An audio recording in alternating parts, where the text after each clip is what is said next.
What's up, guys? How you doing? This is Day, aka the Rogue Millionaire, and I actually wanted to share just a quick topic. I was listening to one of my mentors today, Mike, and he had brought up the topic about God and money, and it really made me ponder for a while about the two, because a lot of times people say God or money. It's like you can be rich or be a good person. You know what I mean? And I don't know if you guys ever been asked a question like that. Like, if you could pick one, would you rather be really successful, or would you rather be really spiritual or have a good life? And a lot of times people make it seem as if you can't have both, and in my opinion, you definitely can have both, and you definitely shouldn't have one without the other. From what I know of God, and I'm no philosopher, or I haven't read the Bible so in depth, but from what I understand, what I believe is that God wants us all to have everything. We are, we're made in the image of Him, and He has all and everything, so He will want us to have all and everything. He will want us to be successful. He will want us to be rich, because He's put us in a place where we're in an abundant world where there's so much here. There's so much for everybody. So I don't think we have to make a decision between being rich and being holy. I think sometimes people get that confused, and they make you feel as though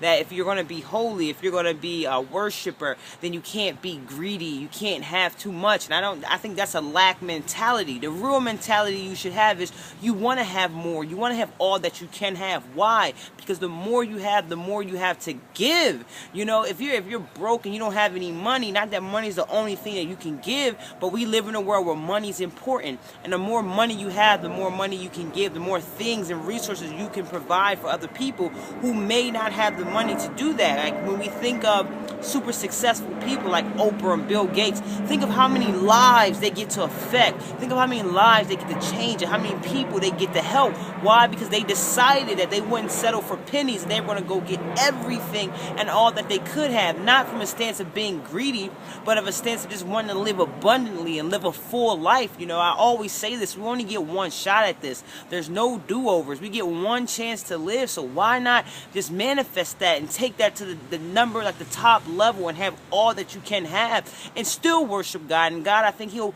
live through you even strongly, because now you're putting off like God-like powers, being able to affect and help and change people's lives. I think that's super, super cool, and I think anyone who thinks differently, they're really, really, really misled, because nothing about living or about God tells me that we should have to lack, and we should have to want for anything. He's provided us with everything that we need, so we should definitely have everything that we want, and we can share the more that we have. So that's just my opinion on God versus money, or God or money. I don't think there has to be an or. I think we can have both. You can live a good life, you can live a rich life, a wealthy life, and we all should strive for that. And honestly, we all should have that. It's all here for us. No one has to go without. You can decide what you want to have, and that's just my 2 cents. You can disagree or you can agree, but I hope that this message reaches the right people, or maybe somebody who may be conflicted with that, feeling that being rich is dirty, or being rich is greedy, and I can't be a good person if I have a lot. I have to have lack in my life in order to live right. It's just false. It's false thinking. It's negative thinking. You gotta really believe and know that God wants you to have everything, and that's why He put you here in this world. You're special in just being born. It's not like it's a miracle that you're here. You got to think that all of us, like, there was like a 1% chance or something crazy. It's like 5 million sperms or something, and you got picked to be alive, and like, this is your chance to, like, you're a miracle. So being born is so special. So you're here to have everything and anything that you want. God wants that for you. And I'm not super religious, and even if you're not, just know that the universe, if that's a better term for you guys, wants you to have it all. And the more you have, the more you can share. So I hope this message reaches you guys at good times. I hope you're feeling well. I hope you're living an abundant life. And stay tuned. I'll be shooting more videos and just sharing with you guys my thoughts. And I hope it can uplift and empower some of you guys to go after your dreams and live a better life. I'm signing out. This is Day, aka the Rogue Millionaire.